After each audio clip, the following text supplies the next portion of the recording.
Hey everyone, I'm Scott Krebs, and today I want to talk to you about money. Now, I love to talk about money. I'm one of those weird people that really likes to look at their budgets and think about saving and investing and all that kind of stuff. And I want to answer a question with you today, which is how much money should Christians save? You know, if you go on any news site or whatever website and you look up money articles, you look at articles on financial issues, you're gonna be told a lot that you should save. You should save, save, save, save.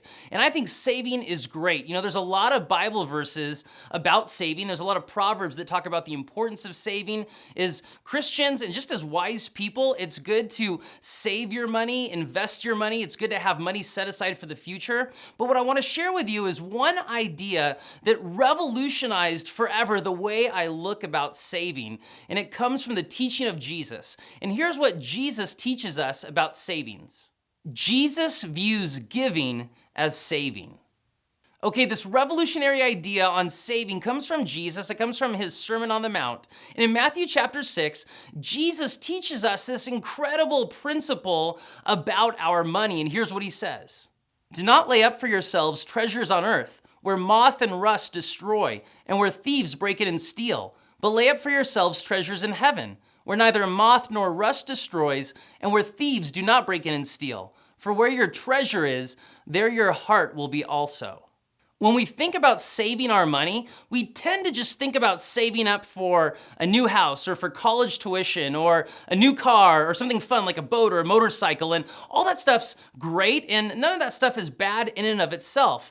And don't get me wrong, it's important that we save for the future here on earth. But what Jesus is really saying is that the best way that you can save is to give to what matters to God. You know, Jesus says, store up for yourselves treasures in heaven. In other words, Jesus is challenging you to take your money and invest it in what's gonna matter in the future.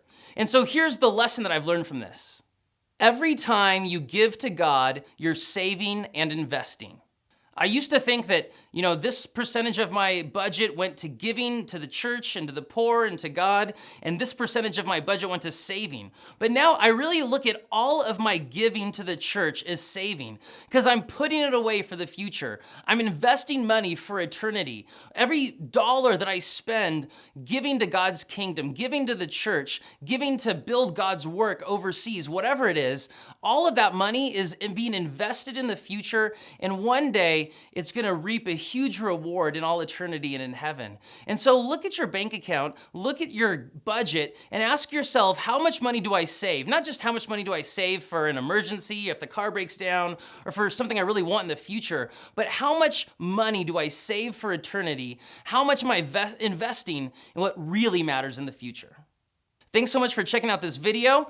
Be sure to leave some comments to talk about how you think about saving and investing and giving as a Christian. And if you're new to our channel, please subscribe.